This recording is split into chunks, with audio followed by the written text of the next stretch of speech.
Now, all I'm going to say is please wear comfortable shoes. Happily ever after. Find your happily ever after. Find your happily ever after. Hello everyone and welcome back to A Little Happily Ever After. If you're new to this channel, my name is Lauren and I'm the creator behind the YouTube, Instagram and TikTok A Little Happily Ever After. So on this channel, if you haven't guessed by the name, we do everything Disneyfied, from tips to do with the parks, to movies, shows, music, everything in between. So hopefully you guys will decide to subscribe and turn the bell on down below and give this a like and a comment if you enjoy it. So for today's video, we're going to do Walt Disney World top tips. Now, just going to put a disclaimer out there. Obviously, these are my personal Disney World top tips. Everyone is going to have different opinions on what makes their holiday fantastic and why, you know, the little tips that help them and maybe those around them to make their Disney World holiday as best as it can be. But this is just going to be my opinions on things that have helped me on my holidays. As I know, there's a lot of people who have never booked before, are looking at booking, or just want some ways to improve their holiday, and that's what this video is for. And hopefully some of the tips in this video can help you guys when you're booking your next holiday or vacation. So we're going to get right in with the first one, and the first Disney World top tip is it's all about fast passes. So for me, with a fast pass, I always book my fast pass for an hour after park opening. Now, a lot of people will book it for first thing as soon as the park's open, so they have somewhere to go to from the offset. But what I often tend to find is that everyone will rush to the same rides. So for example, if you're in Magic Kingdom, you'll find that everyone will go to Space Mountain, they'll go to Seven Dwarfs Mine Train, they'll go to Splash Mountain and everything like that. So my top tip would tend to be to book one of those, or whichever one is your first fast pass booking, would be to book that for an hour after. So if you're going into the park at 9, book it for 10. If you're going in at 8, book it for 9, etc.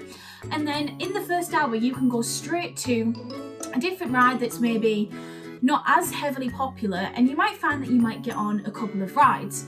My favourite example of when this worked really well for me was in Animal Kingdom. It was, we were there about 2 days after Pandora opened. So as you can imagine, hectic, masses of people, everything like that. And what we did is we booked our Flight of Passage fast pass for 11 o'clock, which was 2 hours after park opening. And we headed on straight over to Dinosaur. And we ended up getting on twice in a row. And the first time it was literally just me, my mum and my dad in an entire Jeep.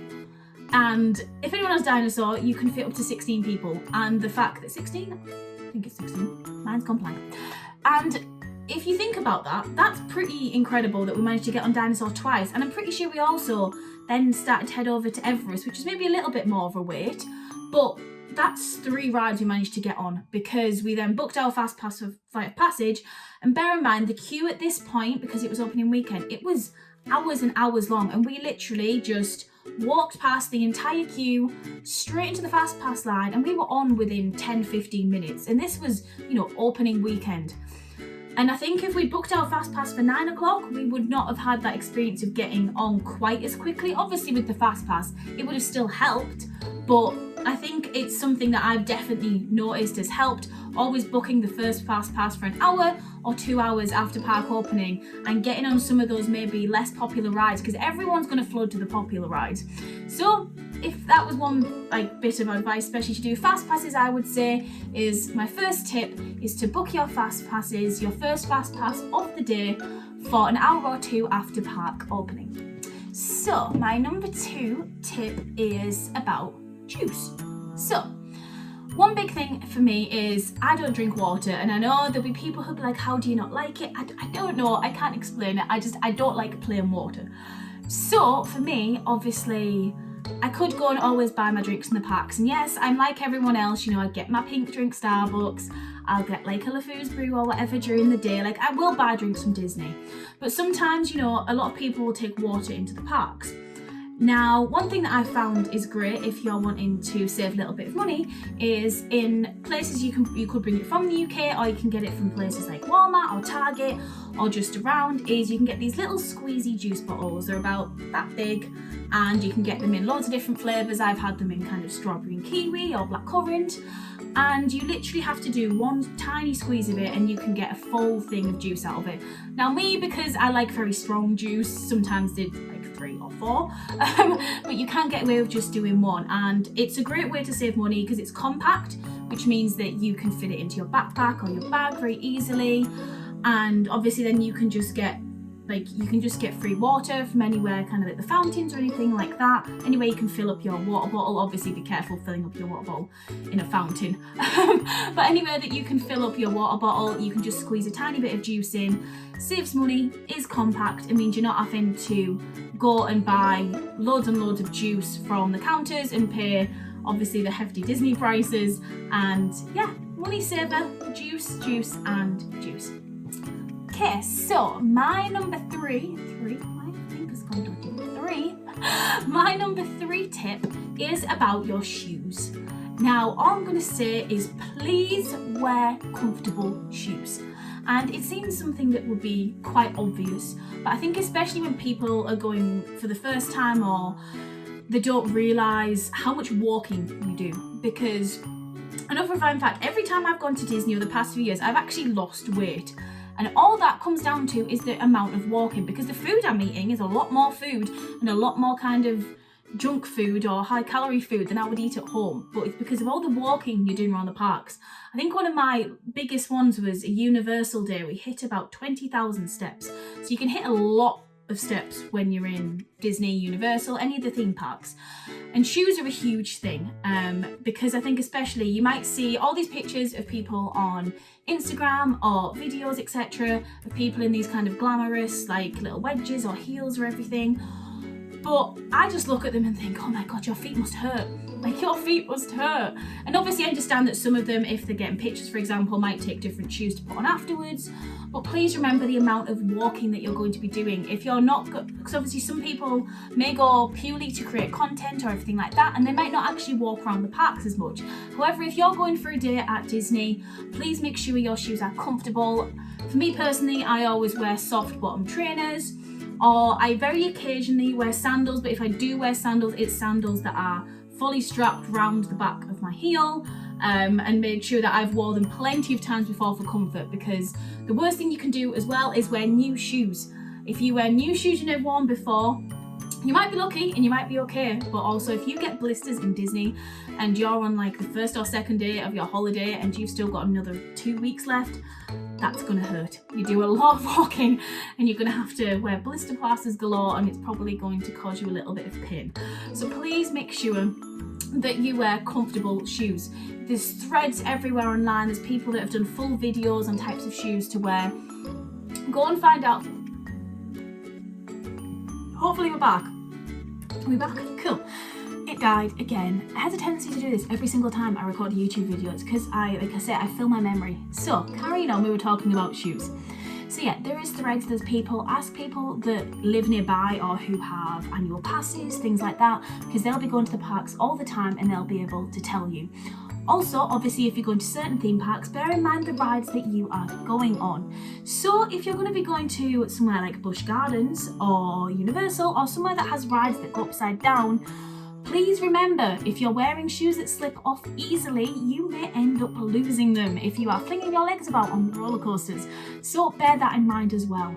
If you think about it, at the end of the day, you can still wear, cute outfits and everything like that, and you can still get stylish versions of comfortable shoes everywhere. I've got neon and glitter and all sorts of versions of mine, but I still make sure that my feet are comfy. So that is my 3rd tip, is make sure that your shoes are comfortable rather than just going for the look of cute, designer, whatever it may be. So my number 4 tip is actually one for before you get there, so when you're doing the booking process. So a big thing that I found out is how much money you can save using cashback websites. Now, P.S. this is not any sort of ad or anything like that. Do not worry, it's just a case of something that I have done that I've found useful. So I often use Quidco in the UK. Obviously around the world there'll be different kind of cashback websites. This one's a free one. It's not one that you have to sign up for with like your card details, anything like that. It's literally just a case of signing up, and I've saved a few hundred on the last couple of trips. Now I say me, my parents, I was with my parents last time, but obviously this time I'm going to be booking my own trip. And I've saved a good couple of hundred every time I've gone because of using Quidco. So Quidco especially is, I think it's 3% cashback at the minute, which you think about it and it doesn't sound like a lot, but if you're booking say a £6,000 holiday, you can get about £180 back, which doesn't seem like a lot, but that's still nearly £200.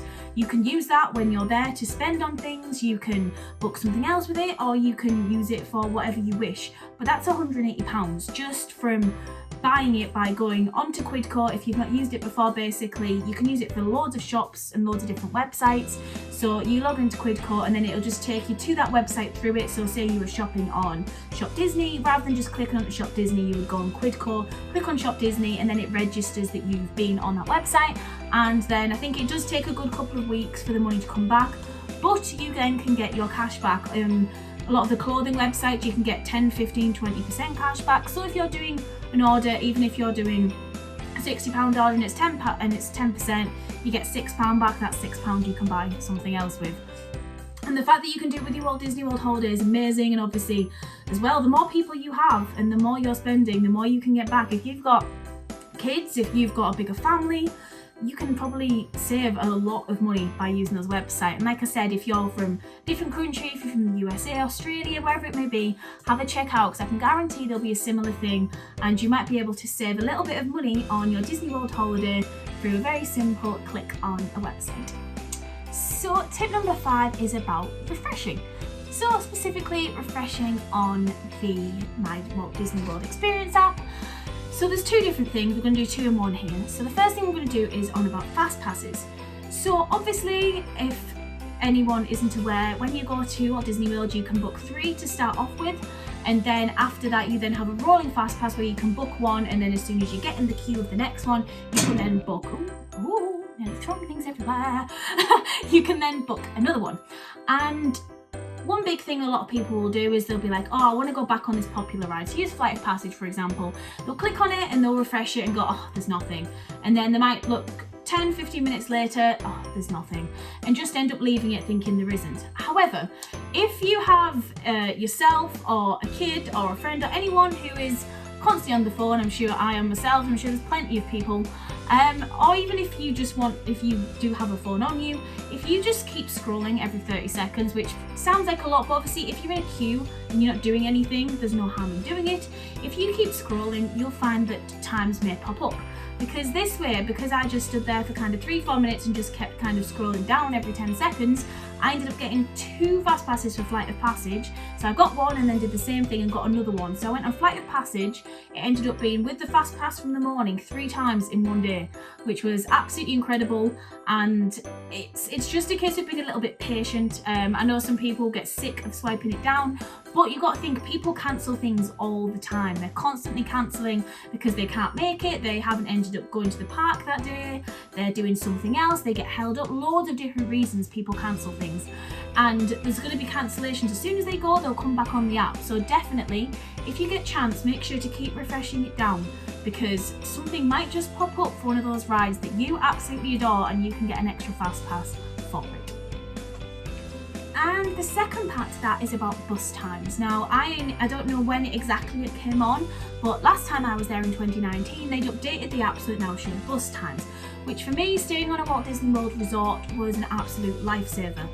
We weren't that far away from the bus stop, but we couldn't see it from our room, and it meant that we could see the updated bus times and keep swiping down on it, seeing it update to be able to see how long we had left, and then we could obviously figure out after the first day how long it took us to get from the room to the bus stop.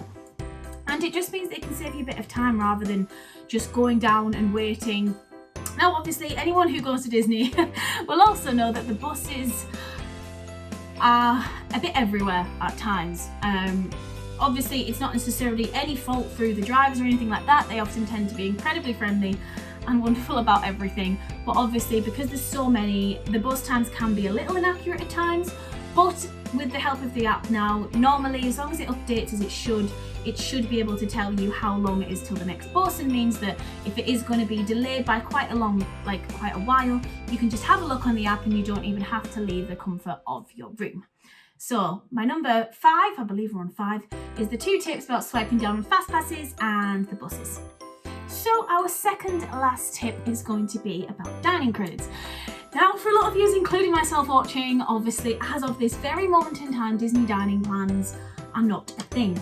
Now, I, as on the side of many other people, I keep my fingers crossed, and I do think they will come back at some point. Whether they come back in exactly the same capacity as before, I'm not too sure, but especially for me being from the UK, it's a huge thing to get the dining plan because the money that it saves is amazing, and it's obviously something that often gets put into UK deals, so I'm keeping everything crossed that it comes back. I am still going to go next year regardless, but it would help as a big incentive to know that that's in place for me to be able to book all the restaurants and things.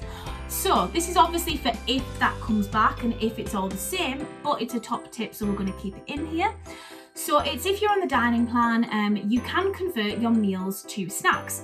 Now, like I said, for all of you guys that have been loads of times, this may be something which is really obvious and you already know it, but if there is people out there who don't know, if you have meals left over at the end of your dining plan, you can convert them to snacks. So it's your quick service meals. Table service, I'm not too sure because I don't know how many people would normally have a table service left over. Obviously quick service is slightly different because you might not always get a full quick service meal for your dinner. But yeah, I definitely know that with your quick service meals you can get 3 snacks for each quick service meal. So you've got to think, if you, your mum, your dad and your sister all have 1 quick service meal left, that's 12 snacks you can get. You think of all the popcorn and the candy and everything else you can get with that. I believe that you have to convert it into snacks beforehand. I'm not too sure because things have kind of changed over the course of time. Obviously, like I said, I've not been there since 2019, but I do know that you can convert them, and definitely do not let them go to waste. Because if you go home and you've still got a quick service meal left, that could be 12 snacks. So don't forget, especially on when it's coming to your last day, check what you're on and have a think about what you can get. I know you used to be able to get stuff from Ghirardelli, I don't know if I pronounced that right. In Disney Springs, we got a load of chocolate. Now, I had read somewhere that people weren't sure if that was still a thing, but that was also a great thing to be able to get snacks for. But my number 6 tip is do not forget to transform any other quick services into snacks before you leave. So the final one, and probably the most important one, don't feel bad if you need to have a break. And this might seem like such an obvious thing, but I think especially with the rise of kind of Disney creators and Disney content creators, obviously myself, I love doing it, but there's this whole image that you have to like hit a certain standard of what you should be doing in the parks. And I think especially when I read Facebook pages, and I'm part of a couple of groups, a UK one and just kind of general ones, you see people will ask and say, how many days should I do in the parks? How many days shouldn't I do in the parks?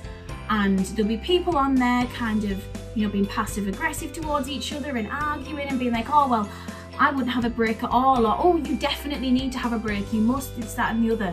And I think it's a case of there's no right answer. Every person is different and every holiday might be different. I myself, when I've gone with my parents, I've had not that many breaks, but that's through my choice, and that's because they often had more breaks than me, so they'd be in the room. And the last 2 holidays especially, I went off gallivanting by myself with my little backpack to some of the parks and did some kind of solo rider and things like that, which was really fun. Solo rider, which was really fun.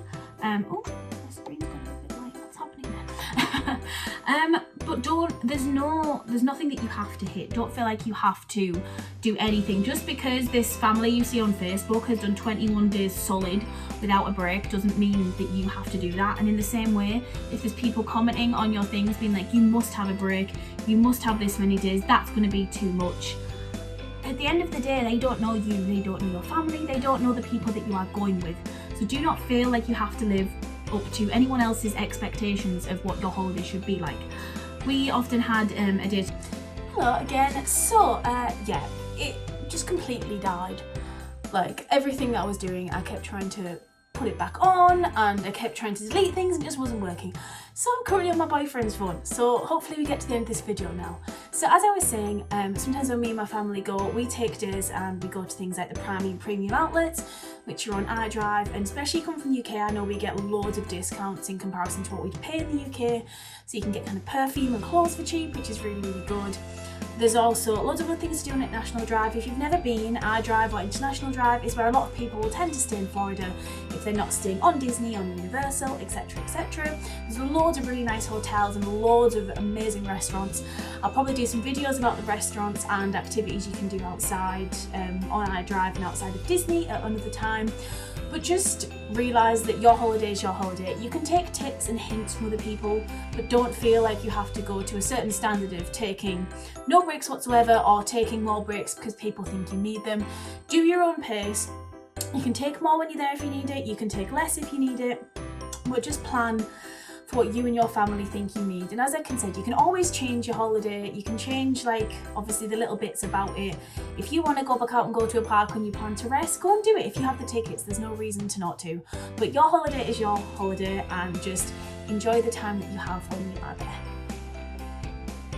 So that is it. That is my top tips. I do have more tips about things to do in Florida, but that is just my introductory one of the basics of things that have helped me when doing my Florida holidays, and I will certainly be taking them into account when I hopefully book for next year. I'm hopefully going September, October time next year, and of 2022. Yes, 2022, and I'm very excited to get booked and get planning because I normally go every 2 years to Florida and it'll have been 3, and I'm like eager to get out there. And hopefully before that we're going to be going to Disneyland Paris at some point at the end of this year, so hopefully that is going to be booked in the next couple of weeks, which is so exciting. But for now, I hope you guys enjoyed this video. We've got a very fun video coming up. My next video is actually going to be with Simon, and maybe my next one after that is going to be my boyfriend, and it's going to be testing him on his Disney knowledge, which, while it has improved a lot, is still far from being there, which I'm sure some of you guys will find amusing, seeing what he thinks some of the Disney things are. Please make sure to check me out on Instagram at @littlehappilyeverafter_ and @littlehappilyeverafter on TikTok. I actually, somehow last night, I have no idea what happened, a video of one of the guys in the China pavilion making the candy floss went viral, and it went viral about a month and a half ago, and I then gained about 3,000 followers, and it's had a couple of spikes.